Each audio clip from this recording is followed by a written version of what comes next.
Okay, everyone, I'm going to declare a quorum and call the City of Groton Committee of the Whole meeting for Monday, November 25th, 2019 to order. Clerk Patrick, please call the roll. Present are Mayor Keith Hedrick, Deputy Mayor Jamal Beckford, Councilors Lisa McCabe, Reginald Stanford, Guinevere Defoe, Rashad Carter, Finance Director Ron Uhas, Clerk Deborah Patrick. Excused is Councilor Minerva Ortiz. Okay. We are going to start with number 655, Department Presentations, Quantic Road Reconstruction Project. I have a couple comments I want to read. The overview and purpose. The purpose of the roadway and sidewalk reconstruction project is to rectify flaws in existing condition of the subgrade, to adjust the roadway profile so that the functionality of the Clarence B. Sharp Overpass is improved, and to improve pedestrian safety and access throughout the corridor. Excuse me. Quantic Road's current pavement profile was constructed over top a rail line, much of which remained in place when the roadway was constructed. This subgrade has been failing, causing resurfacing and full depth reconstruction efforts to fail. Construction performed on the westerly side of Quantic Road several years ago revealed a strata of cast-in-place concrete, which will require heavy equipment to remove. The Clarence B. Sharp Overpass is clearance lower than which is required for a road of this classification. Minor lowering of the roadway grade will correct this deficiency. Sidewalks will be replaced and repaired as necessary to address differential settlement from previous repair work. It is also anticipated that there will be minor drainage improvements throughout the project. The drainage improvements are anticipated to include raising, resettling, and replace some existing structures to provide for enduring infrastructure. Timeline: November 21st, 2016, submitted the application to the Southeastern Connecticut Council of Governments. December 27, 2018, City received a commitment to fund letter from the Department of Transportation. June 2019, contracted with the Beta Group for design and engineering of the reconstruction project. And with that, I will turn it over. Tim, do you want to introduce them, or do you just want to? Oh, sure. Okay, Heidi. So we have representatives from the Beta Group with us today. Jay Bertoli and Jason Weemet. Tim and I have been working with them for since June, since we contracted with them, and we've been moving through the surveying and preliminary design stage. So they'll talk to you a little bit more about the specifics of the design, and then we'll go through and answer any questions or take them concerns. Thank you, Heidi. Do we have a microphone for them, Deb? Oh, it's up on top of the. Oh, okay. It's up on top. Yeah, if I can start. My voice. well, I know, but if the microphone is actually for the. It's in order to make sure Yeah. you get recorded on Okay. that. You could probably put it in there and just leave it on the table, since your voice does carry well. And it's directional, so it's. Okay. Thank you. Thank you. Okay. Thank you, Heidi. Mayor, councilors, good evening. Members of the audience, also good evening. As Heidi said, my name is Jay Bertoli. I'm a senior associate with the Beta Group in Hartford, Connecticut. We're a multidisciplinary engineering firm. We have 6 offices throughout New England. The office we're working out is the Hartford, Connecticut office.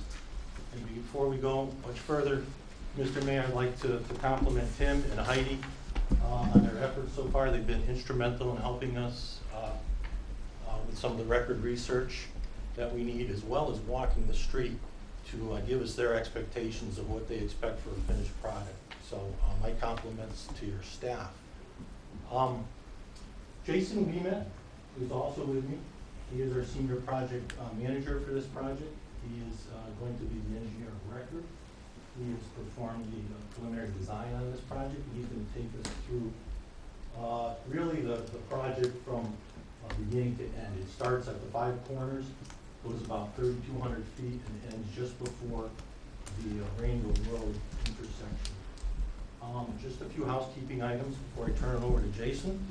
There is a signage sheet. We ask that everyone here sign that sheet. It's important for us in terms of the public participation, that we know you were here.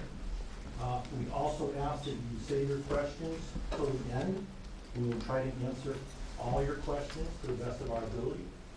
If we can't answer a question, we'll certainly take your name and we'll get back to you with an appropriate answer. When you do ask a question, please state your name and your address, so we can also put that down for the record, because we'd like to know where you are across the this project. Now, before we turn it over to Jason, who lives out on Paquonic Ave? Who has a business out on Paquonic Ave? Yeah, I'm gonna need you to pick up the microphone.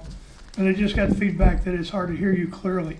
Okay, raise your hand if you live or work on Poquonic Avenue. So 1, 2, 3, 4.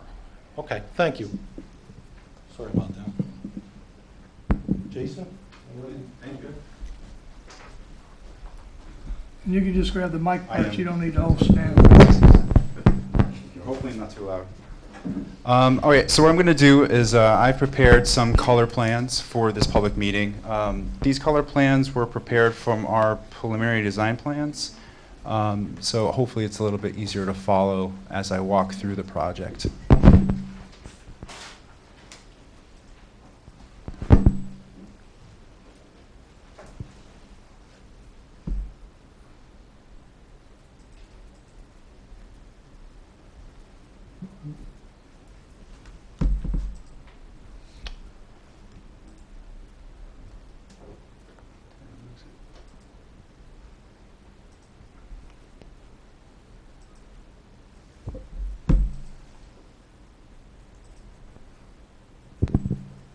All right, can everybody see this well? I don't know if this thing moves at all, but I'm going to do my best going through the slides. So what I'm going to do is I'm going to basically start on the west end of the project and move east as we go through the project. So before I start, I just want to illustrate what's going on with the colors on the map. So the dark gray color is basically all of the areas where we're proposing full depth reconstruction. All of the orange is sidewalk improvements reconstruction, and the yellow shading is for the concrete driveways. So as you can see, we're looking at the Five Corners intersection here. The limits of the project include all of the crosswalks at this intersection. You'll notice that there are several new crosswalks that are being repainted. At each one of these crosswalks, the current ramps at these locations are substandard, so we are going to be replacing the sidewalk ramps to meet Connecticut DOT guidelines. You'll also notice that we're pretty much maintaining the existing travelways through the area as well as the sidewalk widths. Most of the travelways in this area are the lanes are 17 feet wide with 5-foot sidewalks. We're going to try to keep that common theme throughout the project as we head to the east. During the lot zip application, there was some improvements here that we modified slightly. One of the things that we're not doing is relocating one of the span poles at the northwest corner of this intersection onto private property.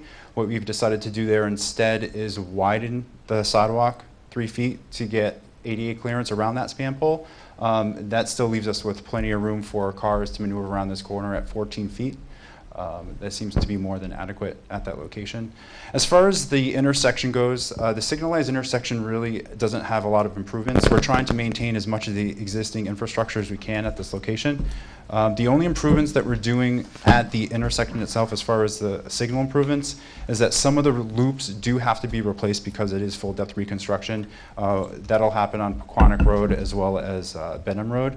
And the only other thing that we're doing is that there is a PED button in front of the subway at this location, which is currently right in the middle of the crosswalk. That is going to get relocated when we reconstruct the ADA ramp at that location.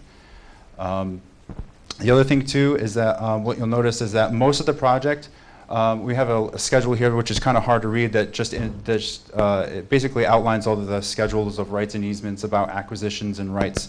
The only acquisition that we have on the whole entire job is this tiny little corner at 84 Paquonic Road. There is an existing sidewalk at this location. This is not a proposed new sidewalk. This is a sidewalk that already currently exists within private property. We are just reconstructing the sidewalk within that same location, but we looked at the deeds and there currently is no easement or take at this parcel. So it's a 50 square foot parcel that we plan on acquiring at this location, and that again is just for public sidewalk improvements. And I don't know if this is going to work, but I will continue to move east through the project. If that doesn't work, I'll just use the mouse.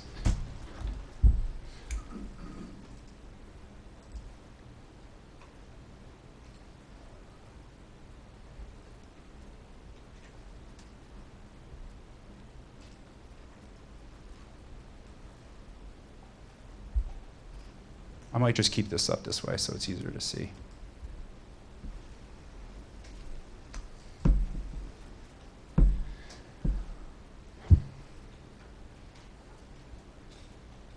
So this is basically at High Street.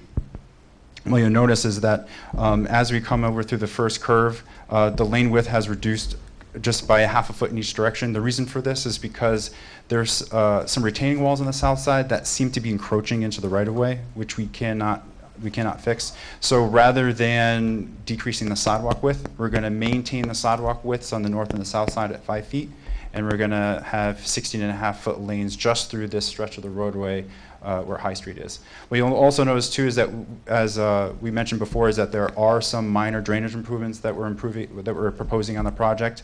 I believe there's only a handful of new structures and drainage pipes going in. We will be designing the roadway to meet a 25-year storm event. So some of the catch basin spacing on the roadway is most likely not that adequate, and we are proposing a few structures. One of those happens to be just to the west of High Street. You'll see several more as I walk through the project. Again, High Street, I know a portion of this has recently been reconstructed. Again, the sidewalk ramps that are out there today are a little substandard, so we are correcting those sidewalks and the ramps at the location.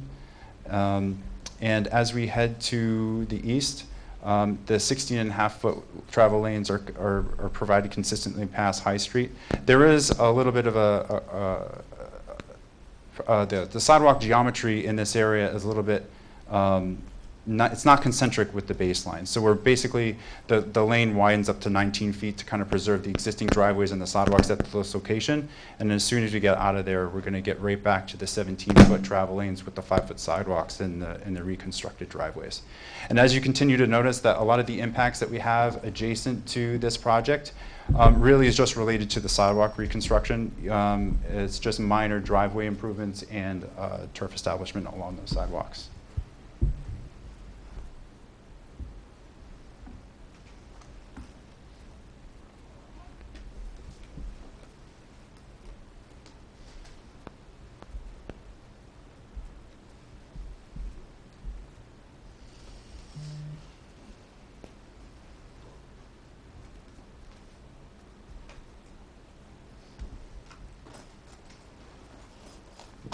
All right, now we're approaching West Street.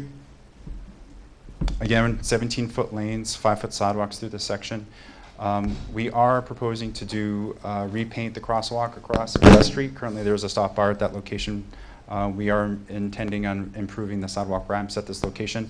Currently out there today at the southern side of Pequannock Road at West Street, there is no ADA ramp at that location. We will be putting in a new ADA ramp at that location. We're also going to be putting in new ADA ramps as we cross Tom Avenue right here.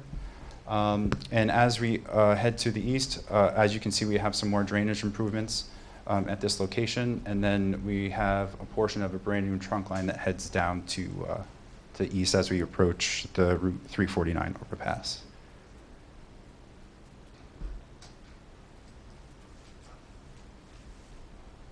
So this is Route 349 overpass. At this location, the travel lanes widen from 17 feet out to 18 feet. Again, this matches existing conditions out there, so that's what we're trying to do here, is just match everything that was out there as far as sidewalk widths and travelways. As mentioned before, the clearance underneath Route 349 is substandard. I know the signage out there says 14 feet 1 inch. I believe we're going to be increasing that to be a little over 14.5 feet to provide adequate clearance through this location.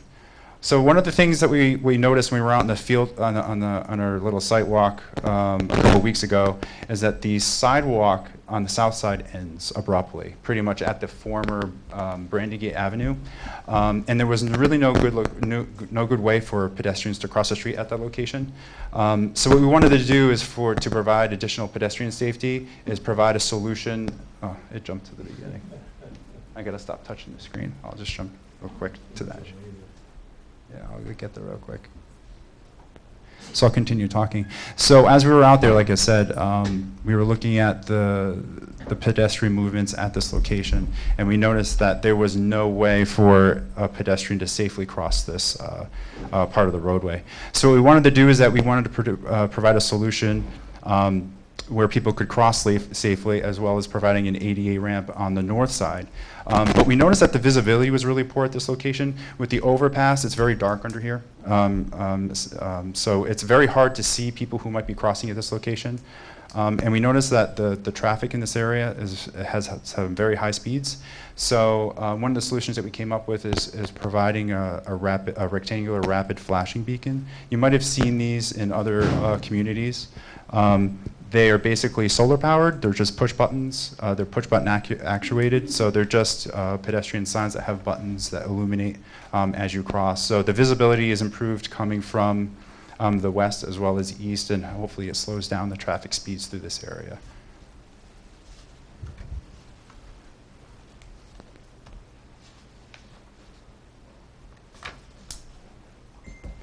And again, so if you notice, we're continuing to provide the 5-foot wide sidewalk along the north side. The south side, we're providing basically concrete curbing, basically from the Burgundy Avenue all the way down toward the Rainville intersection. Some of the driveways, well, most of the driveways will be reconstructed along this curbing. And again, we're providing mostly pedestrian access from that location down to the signal on the north side. Again, we're providing 18-foot travel lanes in each direction, and then the drainage improvements in this area, we're just improving the tops of those structures. And again, we have some minor driveway improvements as well as some turf establishment adjacent to the sidewalks. And as we move toward the end of the project on the east side, basically this is the limits of the project. So the limits of the project just stop just short of Rainville Avenue. The reason why we did that is because this is a state signal. There's a lot of equipment and other things that were just not in the scope. So there's a lot of loop detectors that are out in the roadway that we didn't want to interface with. So we picked a location where we can improve as much as we can without actually impacting any of the signal equipment at this location. And again, we have 5-foot sidewalks along the north side that we're connecting into existing. And then we're also providing a 17-foot travelway in the westbound direction. And then as you're coming eastbound, this opens up into 2 10-foot lanes, as it does today for the left turn lane and the through lane with the right turn movement. There are some minor drainage improvements that we're showing here, just basically replacing some of the tops, and all the existing signage and everything adjacent to the roadway at this intersection pretty much is to remain as is. So that's basically the project in a nutshell. If you have any questions, I'll take those from the audience. Let's start with the council. Open the floor to council. Do you have any questions? Can we go back to the previous slide?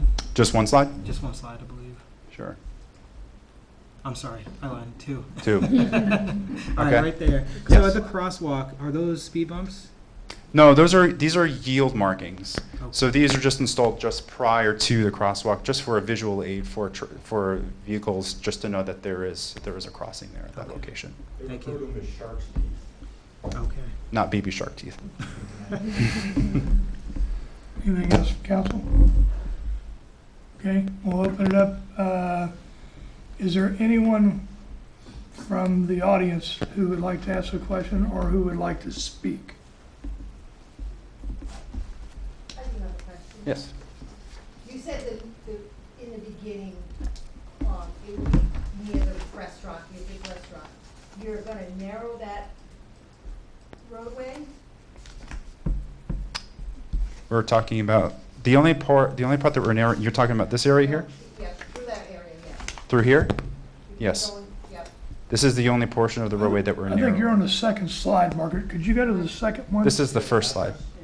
Second slide? 126, the corner. Yeah, I think you're right. It was on the 7th slide. Yes, the one with High Street. It's right there close. So it's going to be on your left-hand side. This is 129. 126. This is, okay, 126, yes. Is that narrowing, that streetway there? No, It's before that. no, yeah, there is no street narrowing through this area whatsoever. Mhm, After the High Street, okay. mhm. Yes, Does the yellow demarc a driveway that you're going to make a minor repair to or change to? So all the yellows are basically concrete driveway aprons. So these are along the pedestrian travelways. So all of the driveways that are currently out there, they don't meet ADA standards. So basically these driveways would be reconstructed to meet those standards. So basically these would be, they basically have a 1.5% slope, and then there's basically 2 wings on each side that come up to get your 6-inch reveal as you get beyond your limits of your driveway apron. Can I get a name for your question, ma'am? If you don't mind? Margaret Rayon, R-Y-O-N-E. You, sir, your name, please? Nathan Schaffner.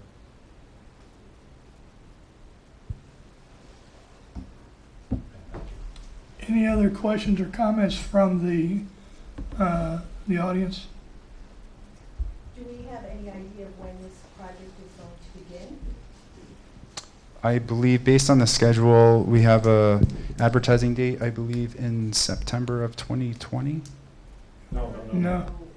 I'm sorry, February. that's not I true. have the schedule. I do have the Well- schedule. We're proposing to have this project advertised, I believe, in February of this coming year for the city to receive construction Yes.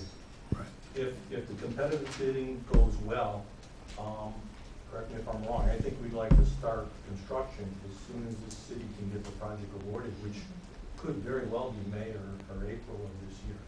Right. And Margaret, one of the things that we're going to do is we're going to come up with a schedule of, as best we can, of events. I mean, it's not going to be a day-by-day schedule, but basically a timeline of when we're doing what, and we'll get that out to the businesses and to the residents so that they can understand the potential impact. That's one of the commitments that I made to you and other business owners down there. And Heidi, that is deliverable. I mean, we can do that, right?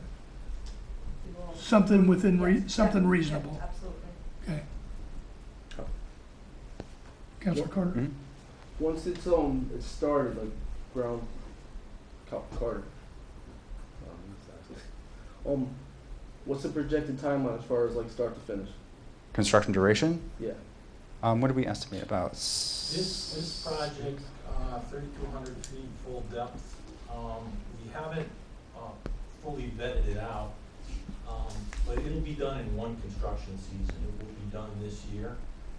What we'll do is the next phase, we'll prepare what we call a detailed timeline construction schedule. And what we'll do is build that into the contract document, so the contractor will have an allowable amount of contract days in which to build the project, or he'll be subject to liquidated damages. So I would estimate a project like this, I mean, honestly, I think you can do this in 150 calendar days in my 38 years of doing this kind of stuff. Councilor? When you, Okay. oh, sorry. Sorry, You weren't let done? her go and I'm then not finished. we'll go. What about traffic? Like, are you planning on shutting down the road, or is it gonna be a one lane type of deal, or is that gonna be big? Yeah, so we It's- do not plan, roads we are- do not plan on doing any kind of detours or roadway shutdowns. Okay. What will most likely happen is that the roadways will be probably one-way operation, alternating for certain sections of the roadway. Okay. So, yeah, so none of the businesses will close down, and we intend on having those lanes be one-way operated.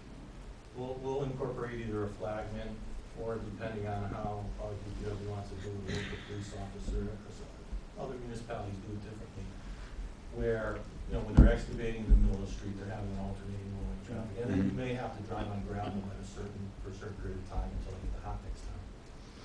Right, but the intent is to minimize the negative impact on the residents and on the businesses, right? Because if we had the Mhm. detour, that would be Absolutely. a significant impact. If we're able to maintain traffic flow, even if it's one way and you gotta control it back and forth through flags, at least you maintain traffic flow. And that's good. Then we'll have to, there will obviously be some impact on parking during the construction period around the businesses, but we'll figure that out. Let's figure out how we're gonna do that. That is absolutely correct, and a lot of times what we do is we limit the type of operation the contractor is working on based on peak traffic periods, so. Yeah, school, let out. Exactly, we may not allow him to start excavation until 9 o'clock, he may have to be off the Off the street road, by certainly. 3. Those are all details we'll work out with Highway Are there, okay, Brian? This would be more toward the city and Brian Neiman. Is it planned for, say, preemptive or long-term notification for EB, Pfizer, and Board of Education, just to give them a head up to possibly find alternative routes? That's what I was thinking as far as the busing, whatnot. Do you turn it? Well, once we get the schedule, we can share that with the appropriate authorities, meaning Pfizer, Electric Boat, and with the Board of Ed. Can I just have it on record that Buford's isn't on-street parking? I have no parking lots. Okay. What's the name of the company? Buford's Family Restaurant. Oh, I know, okay, yeah. Mm-hmm. Okay.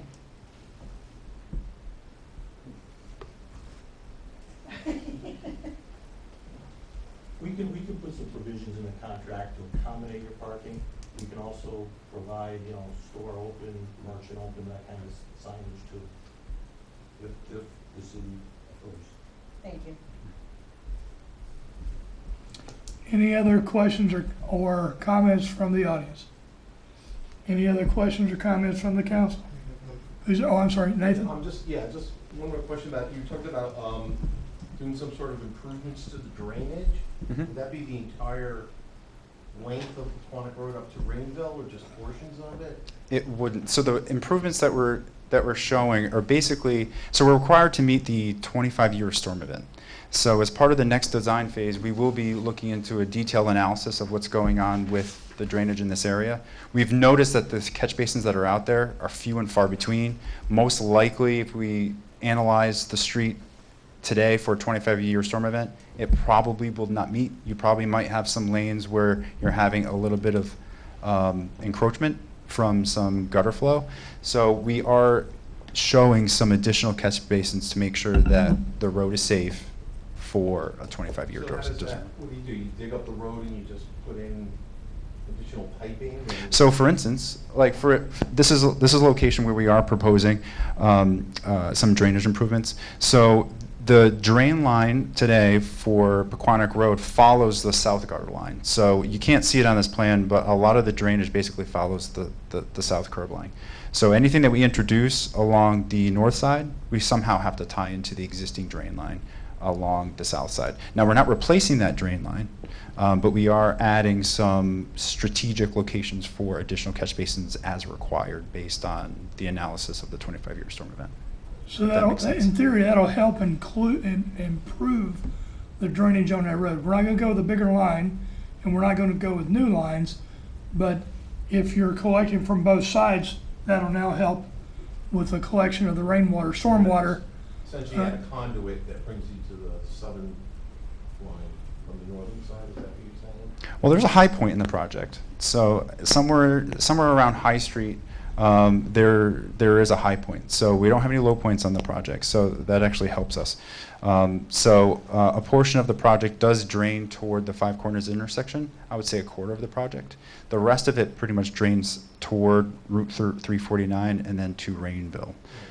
So most of the drainage improvements would be probably on that side of the project, more toward the east than toward the west.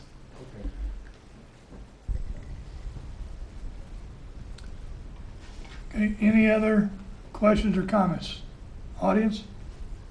Council? Okay, that's it. Thank you very much. Thank you very much. Okay, that concludes this portion of the meeting. This concludes the public information session on the Pequannock Road Reconstruction Project. Let me just say, I left some information on our company in here. If people would like to contact us to see what we do, feel free to grab one. Thank you, everyone. Thank you. Heidi, do we need 5 minutes to? Okay, we will recess for 5 minutes while we clear the chambers.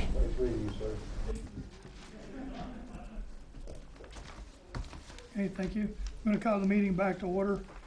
The next item is under 655 as well, which is the Thames Street Wall Reconstruction, under 655. Let's see, who's going to present? This is informing. At some point, we will be coming to get your permission for some funding, but we'll let Tim go with this, and then I'll add some additional information.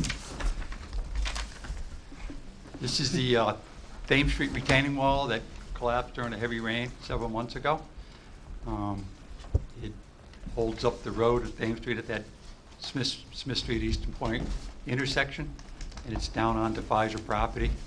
And it did take some of the security fence down, which we've shored up for now. It's roughly 140 feet long. We're getting all the engineering done now on it, getting ready for that to go out to bid.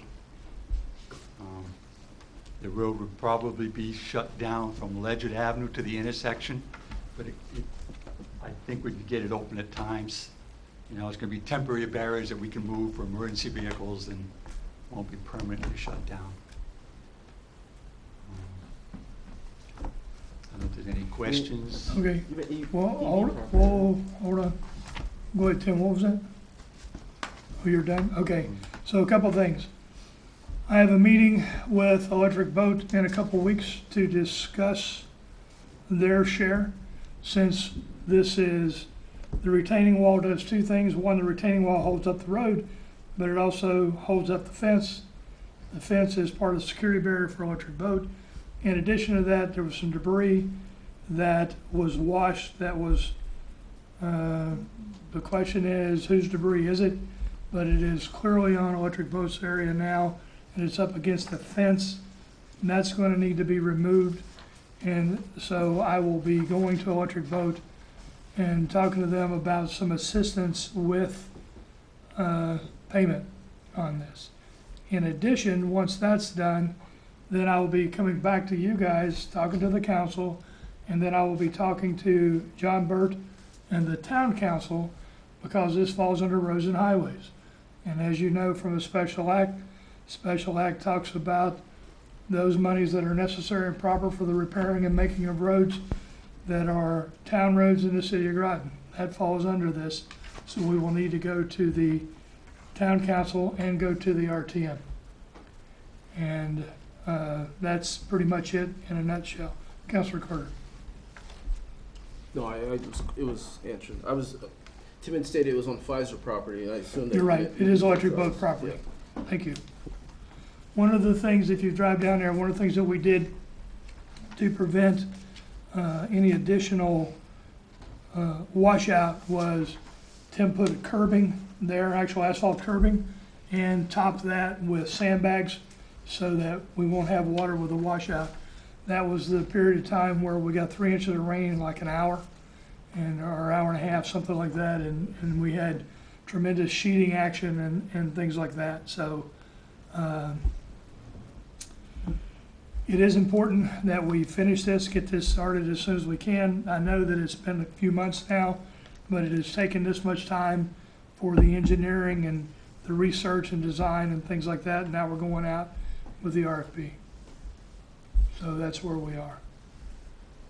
Deputy Mayor. So I'm just trying to understand. So the retaining wall is our responsibility, but the fence that sits on top of that retaining wall and the concrete, et cetera, is Electric Boat's property? You can argue that all night, all day. I'm just trying to figure out where the line Yeah, is, honestly. Well, and The this base of is, the wall is if you basically. looked at the old wall was basically hand-packed boulders, and that washed out. On top of that, there was fencing that had been put in, and then there was fencing that was actually cemented into the ground, Right. so that you couldn't even get under it. Mm-hmm. Okay. One of the things I'm going to do is go talk to Electric Boat, because I think that the retaining wall, I need the retaining wall to hold up the road. Right. But from the DOT regs, I'm not required to have a fence, right? So the retaining wall is part of the fence for the boundary, right? Security boundary. So the retaining wall does two things. It holds up the fence and it holds up the roadway. And so as a result, in my mind, there is a shared responsibility and risk there. Sure. So, Yeah, I'm okay with all of that, and I understand like supporting the road. It's a major roadway in the city. I guess I was just looking for. It is in fact on EB property, right? it is on the line. It's on the line. It is on the line. Okay. And I'm talking like it splits the line. It's on the line. We're gonna have some challenges. If you haven't been down there and looked, we have some wires that are hanging low. We have talked to everyone that owns the lines, and we feel that we can shield the lines so that we can work safely in that area. One of the things, though, that I'm leaning very heavily towards is shutting the road down at Ledyard and detouring people up Ledyard coming down Smith. Because here's what I don't want to do. If you got to set up every day and then take down every day so that you can restore traffic, or if you just have to have, if you're trying to work with one lane, then that's going to kill my production. It's going to kill people trying to get the work done, not literally, but figuratively. And it actually puts them at risk. Whereas if we stop traffic at Ledyard, detour them up Ledyard down Smith, then we can set that up as a construction site. You can actually set up your cranes and put the outriggers out and establish them, and they're set. And then they can do whatever they need to do in order to do their work. If we do it that way, there is cost savings projected by doing it that way, as opposed to set up, tear down, wait on traffic, set up traffic. You got to have a flagger, you got to have police, all these kind of things. So there are other costs, both tangible and intangible, that are in there. We're trying to be as smart as we can on this. Councilor Depot. I was just gonna say, I think, there's so many routes to EB, and so many people, I know a lot of people that work there that have taken several routes to EB, so I feel like if we can have a cost savings, I think that would be a good move to block it. I think people will be all right with that. Thanks. I do too. Councilor Carter. Sorry. So are we, sorry. So you said that you planned on going to electric boat, correct? About this. I am meeting with electric boat. Yep. And So my question is, before, so are we assuming, do we not know that if they're gonna help us with the project or not? Are we assuming that they are, or assuming that they're not? Because if we own the road, but the retaining wall is technically, it's both of ours, and the retaining wall is what, Yeah, usually retaining wall, the base of it would be on city property. but I guess my question is are we, well, first of all, I don't want to reveal my negotiating strategy on public television, but I will get into some of I am going to talk to them. I will tell you that well, there's arguments on both sides. I just don't want to do, okay, I just want to do this, go through this and then go to them after and say, well, we would have paid for the whole thing, or we would have paid half of it, or most of it, and so I understand what you're saying. What I'm looking to do is I have an estimate. I'm going to go to Electric Boat. I'm going to talk to them about my estimate. I'm going to talk to them about what I think is in their best interest, and I will present my case, and then I will come out with a number. Okay. I will then take that number away from this number, and then go to John Burt, town manager, then the town council, then the RTM, and say, here's what's left over. Here's what we need from you guys, from the town, in order to repair this road. Does that answer your? Yeah, I just didn't know if we were at a phase where we're gonna cover everything and then we come back to them and ask them, hey, could you? We're at a phase we're at a phase where people are saying, I'm not high enough to answer that question. Oh, okay, all right. I now have the person. That's my question. I am at that person. All right. And we'll see how it goes. Yep. No, I got you. I just didn't know if we had those discussions beforehand, but it seems like we already have, so that was my question. We've had lots of discussions. All right. There's been several tours on Electric Boat property. There have been tours outside Electric Boat property. Yeah. As luck would have it, the contractor works for us, but also does work for our electric boat. Now, we have asked them not to discuss any of the specifics with the electric boat, and then I will be bringing some information and discussing certain aspects of it when I go see them on the 6th of December. Any other questions or comments? Councilor I was McKay. just thinking that a retaining wall to support a road and a retaining wall to support a road and a fence might be two different things. So if they wanted additional support that would support a fence that is a security boundary, that might be a delta there that could be something to discuss. Just a I agree. Are there any other questions for this? Okay, that's it. Thank you, Tim. Thank you. I'm sorry, Heidi. Do I need, Well, I want to just make mention that we do have a couple of contracts with the engineering firm that I think we might be bringing to council sooner than the full project authorization. okay, you're right. Thank you for bringing it up.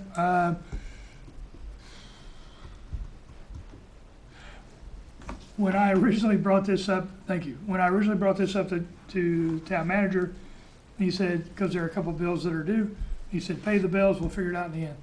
Not quite that simplistic, but basically that was the thing. So we will be coming to you for a couple bills that are due, the initial engineering and then the amount for the RFP, I think, right? Yes, it was the initial contract for the design and engineering, and then most recently to get us to the bid phase.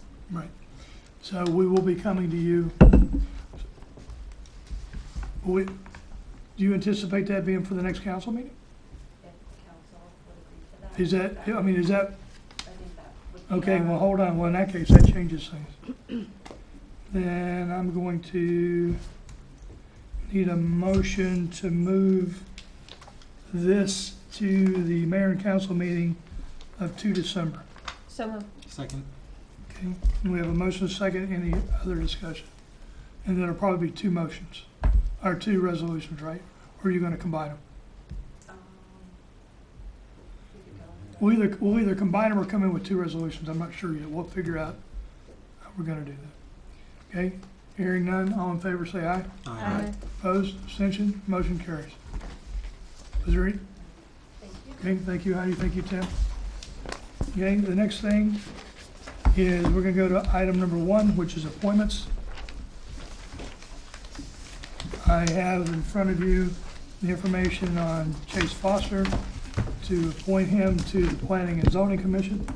You guys have your information. Chase is here today in the event that you wanted to speak to him. It's not always a requirement, but he is here in the event that you guys did want to recognize him or ask him any questions. I just say thank you very much for volunteering for this board. Sometimes it's difficult to fill these positions, so thank you for taking your time. That's what I was gonna say. Anyone else?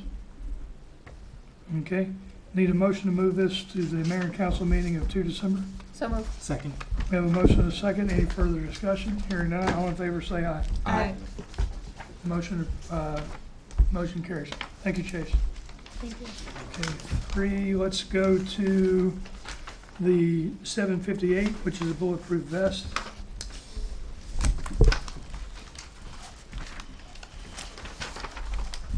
That is item 758.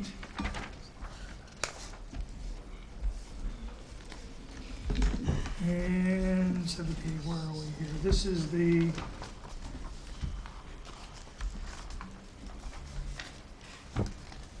chief is here if you have any questions. This is a bulletproof vest grant award. We apply for this every year. There it is. This is for $3,642.07 for replacement vests. Councilor Dupuy. I just want to say again, thank you very much for creatively funding as much as possible in the police department. It's nice to be able to pursue other funding so that our taxpayers don't always have to foot the whole bill for everything. Councilor Carter. I think you have to agree. Can you just explain to me? I don't know if it's the right form to explain to me, but what if he was approved for a grant that's coming out of grant funds? How come it has to come to us? Do we know why? Because it's not. What? We're not dispersing any funds, and he had. I believe it's the resolution that you have to accept all grants and donations. Yes. We acquired it from an outside source, It's and outside the allocation, the No, no. expenditure. No, I understand that. So you're That's accepting my them- problem. I mean, that's not my problem. That's my question. That we're not paying for it. Well, the therefore be it resolved says, therefore be resolved, the mayor and council accept and approve a grant award from the United States Department of Justice. So we're approving a grant award. No, I understand that, but I don't know. It's, I guess, another. Why do we have to approve a grant? It's Anytime we accept accept money, money? it has to be Okay. approved. all right. Even if somebody wants to donate, when we did the DARE Well, picnic, that's true. when people wanted to make a $100 donation Mhm. to the DARE Yep. picnic, we had to approve it. All right. Well, even now I when- think about it, I understand why gifts and everything. Okay, I understand why. Well, but not only that, let's say, for example, you're buying a memorial bench, right? These are not things that that were in our original budget. So it's additional expenditures and funding that comes in, and that needs to be approved by the council.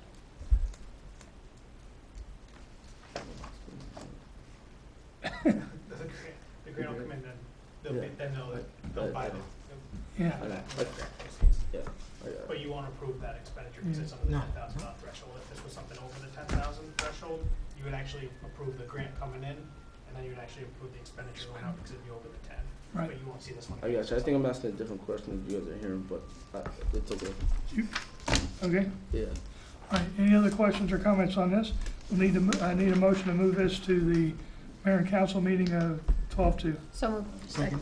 We have a motion and a second. Any further discussion? Hearing none, all in favor say aye. Aye. Opposed, abstention, motion carries. Okay, and number 4, we're gonna go to Thank you. Thank you, Chief. Have a good holiday. Thanks. Me too. we're gonna go to 742, which is Groton Utilities. The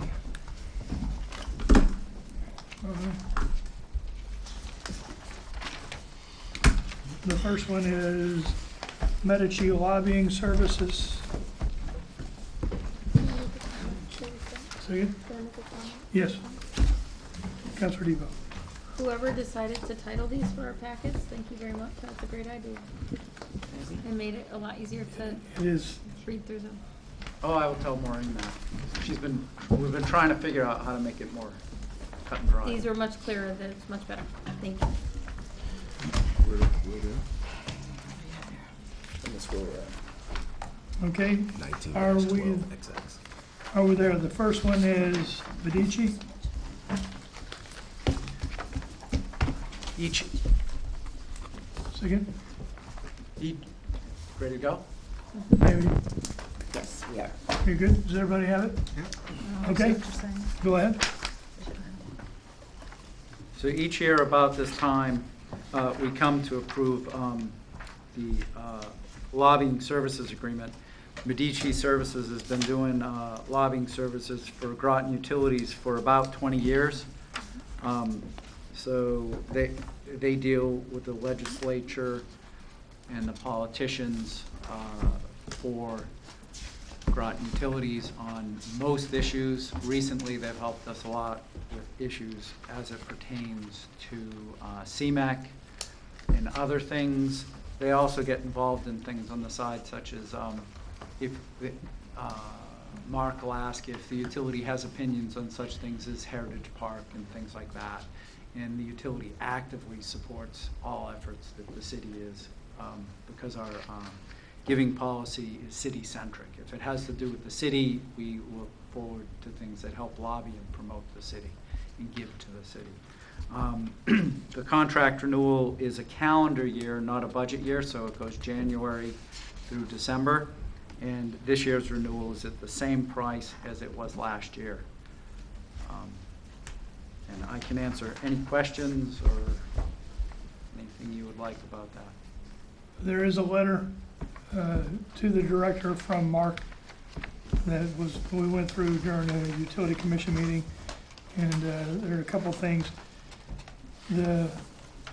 They were instrumental in working with the legislation that was ultimately revised this year, but originally the legislation that was submitted and early amendments to that legislation would have been hurtful to CMEC and therefore hurtful to the municipal electric utilities as a result of that.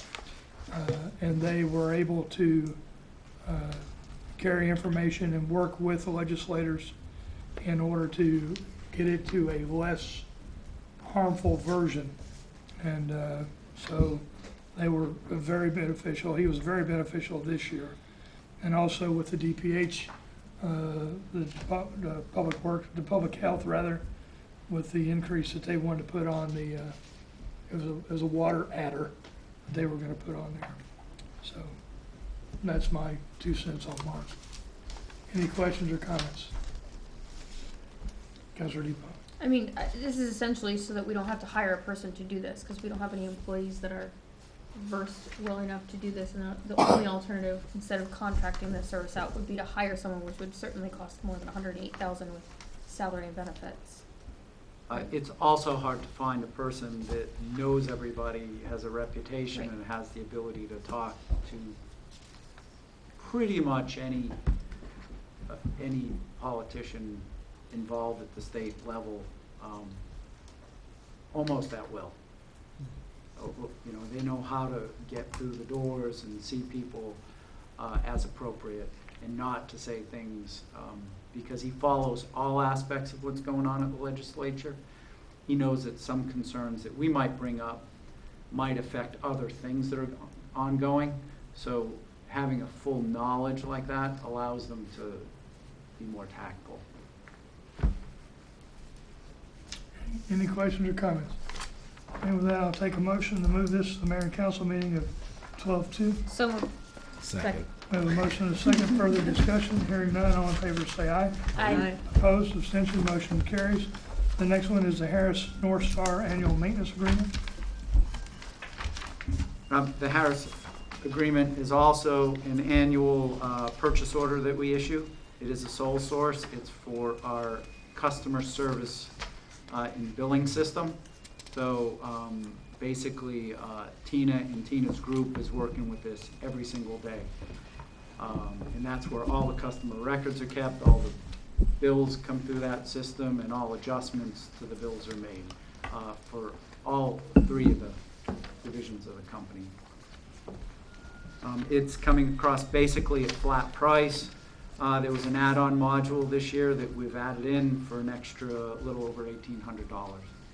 And that's for the electronic billing, was it? Or You know, Tina didn't write down what the module was. She just said that she had it on a module this year. I don't think it's something that on the front face we'd notice. It was Gotcha. something that the customer service department uses. Any discussion?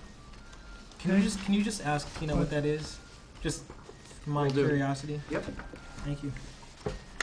Okay, we need a motion to move this to the mayor and council meeting of 12/2. So moved. Second. We have a motion and a second. Any further discussion?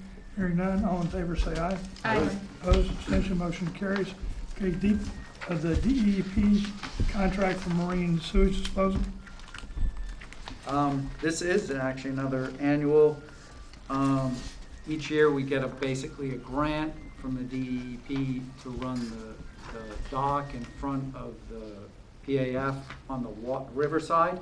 The dock floats there, and that is where the DEP boat mostly unloads sewage that it collects from other boats. One thing did come up this year in the is that the dock actually sustained wave damage, and we have failing welds. So we asked the DEP if there was a commitment that we do this every year, and they said, yeah, Well, basically, we've funded some capital improvements to it, but those are fully depreciated at the end of the next calendar year. So they said, if you do it one more year, and next year we'll only use it for our boat, because we don't have a lot of traffic through it anymore. We've tracked the traffic coming to the dock for unloads, and it's basically gone way down when all the other marinas installed facilities where the boats are actually kept. So we've come to an agreement that this will be the last year we're going to maintain the dock, and the DEP is still financing or paying for 75% of the cost. The other thing that we won't be doing as a result of that is hiring the part-time summer help that we've used to actually operate the dock in the summer. So we won't be doing that. We're going to provide the DEP boat with a key so they have 100% access and can unload themselves anytime, all of the time. So this year will be the last year that we'll have the pump out. It'll only be for the DEP pump out boat. Then at the end of next year, end of 2020 season, we will then remove it and we'll be done. So I need a motion to move this to the mayor council meeting at 12:02. So moved. Second. We have a motion and a second. Any further discussion? Hearing none. All in favor say aye. Aye. Opposed? Motion carries. The pollution abatement facility burner. I don't know if anyone's ever noticed, but over the PAF, there's actually a stack, and on the top of the stack, sometimes you might notice that there is a flare running. It's actually a waste gas burner. So that burns the waste methane that's produced in the process. If that flame isn't lit, the gas can leave the plant and you can actually smell the methane gas. It creates an odor. On normal winter operation, the waste gas is burned in a furnace instead of using oil or propane. If that burner's off, the waste gas would need to go through this vent, or in the summer when we don't need the furnace running, this vent is also used, so it's actually used in the summer. That vent has a flare on it. It's supposed to auto-ignite. It hasn't auto-ignited in quite a few years at this point. This will fix the unit so that it actually runs as per design. We have had some complaints on the odors down at the PAF. We are trying to get our arms around that. We're going to make sure that we fix everything, take it back to the basics so that it is running as it's supposed to run. In addition, we're looking at some other things that we can do to help minimize the smell, because I don't want it to be a negative driver in our ability to have economic development down on Thames Street. So we are going to do everything that we can to contain or get rid of the smell so we don't have that. So, I need a motion to move this to the mayor and council meeting of 12:02. So moved. Second. We have a motion and a second. Any further discussion? Hearing none, all in favor say aye. Aye. Opposed, abstention, motion carries. The last one is change order 13. We spoke about this a little bit at each meeting. Right. As a fairly large topic. This is the change order. It comes in over $1 million, and it's called change order 13. Change order 13 deals with the encapsulation and the remediation of the PCBs that are in the facility itself. We expected encapsulation change order come in initially when we came and we approved the first change order at it was on the order of magnitude of $1 million about a year ago. We said we'd be asking for probably about $500,000 to do the encapsulation. Well, this change order has ended up being more in the order of magnitude of $1.3 million rather than the $500,000 or $600,000 that was stated when I was here asking for that original change order. Hopefully the presentation that Stantec did answer most of the questions, but I can field any more as they may come up. The concern that I had on this is that there were some additions and subtractions, and in the end, if you look, the number's about the same thing, 283,000. The change order from that we had before was 283,747. This is 283,303. But if you go look at this, there's been some changes up and changes down. And my frustration with this is, and what I have asked staff to do when they come back to the commission and come back to council, is make it very clear what has changed up and what has changed down, so that you're not just looking at a bottom line number and you get lost in that number and think everything's okay. You need to understand what is going up and what is going down, what is being added on and what is being taken off, and why that is, right? Commission needs to understand that, and you need to understand that. Even though you are no longer the WPCA, you as the council need to understand the impact of this, because you're the ones that people are going to come to and ask questions. So we'll get that.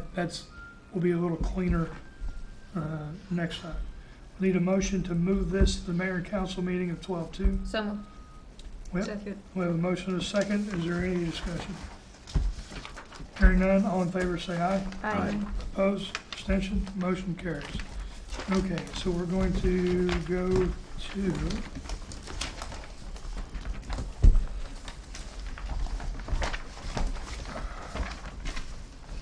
let me get to my agenda.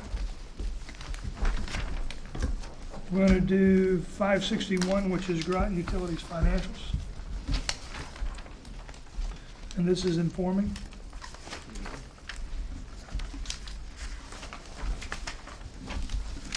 Turn to page 3, and like we've been doing the last few months, we'll just go over the year-to-date.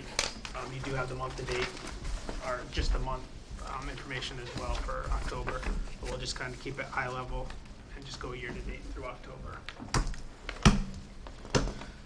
So on page 3 is for the electric division. The revenues are currently $267,322, or 1.6% below budget. That's based on less kilowatt hours sold during Mark, the year. can you use the line numbers for me? On line 19. Thank you. So you see that the budget amount was the 16,645, and we're running at 16,378 currently. So 267 under it again, purely based on the kilowatt sold to customers. And you can see that's variance throughout. The residential is under budget the most at 206,000, whereas the industrial non-manufacturing, which is the line 13, is above budget at the 135. So it's kind of all over the variances.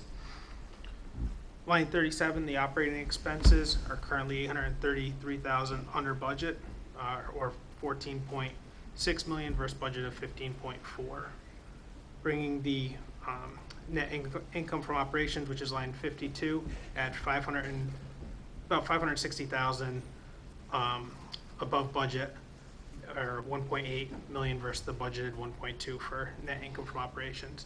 So even though we're short on the revenue side, we're also under on the operating side as well, which is leading to the positive variance for the net income from operations. That's kind of the electric division overall where it's at. Questions on electric? Okay, water? Then if we go to page 8,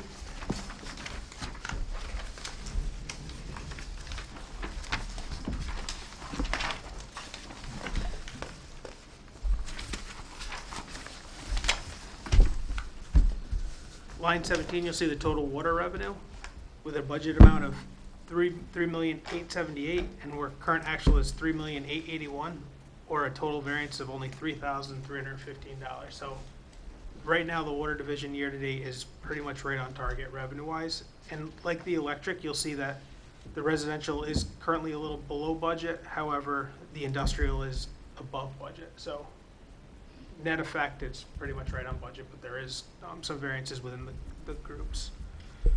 Line 30, the total operating expenses are currently 550,000 below budget. The budget of 3.5 million versus just over 3 million of expenditures, which leads to line 44, the net earnings before the DWSRF grant of 611,000 over budget, or 673,000 over budget. Ron, can I interrupt real Yep. quick?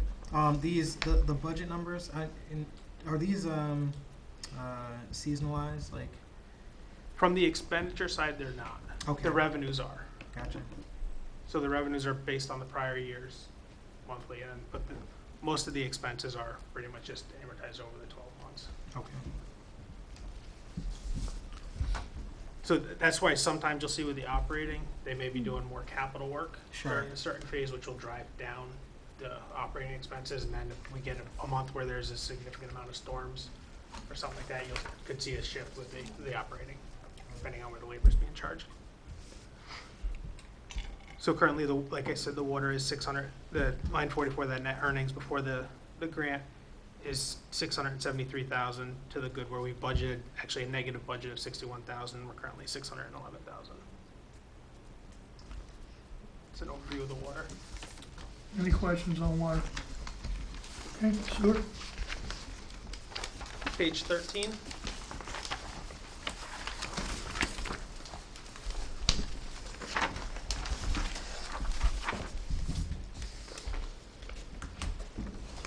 And if we look at line 19, the total revenue is 109,000 over budget, with budget of 1.3, and the actual is 1.4. And again, the big driver there is the industrial use. And then again, this budget was adjusted for the deduct meter, so it's more of a true budget as you've been seeing since July. So currently, like I said, that's 109,000 to the positive in the revenue over budget. The same story with the operating expenses as the other two divisions. We're 235,000 under budget. So the budget of just over $1 million and 785,000 of actual expenditures. Which then we go to line 37, the net income from operations. We're 344,000 above budget. Budgeted 209,000. We're currently at 553,000 for the net income from operations. Anything on sewer? Okay. All right, that's it. Thank you, Ron. We'll go to the last one, which is 690, which is city budget presentations. This is informing. This is the updated October 31st month to date, unlike last one's that was September's. Thank you. So these are, currently you see that all the departments are flowing pretty much in line with the year to date. Again, the only thing that does jump out, which is something that we're looking into, which is on the bottom under the non-departmentals, the general insurance. There was that reallocation with the change in insurance carriers that we're still investigating and need to look closer at that to get that reallocation, which could affect that general insurance line, bring that back below. But other than that, everything's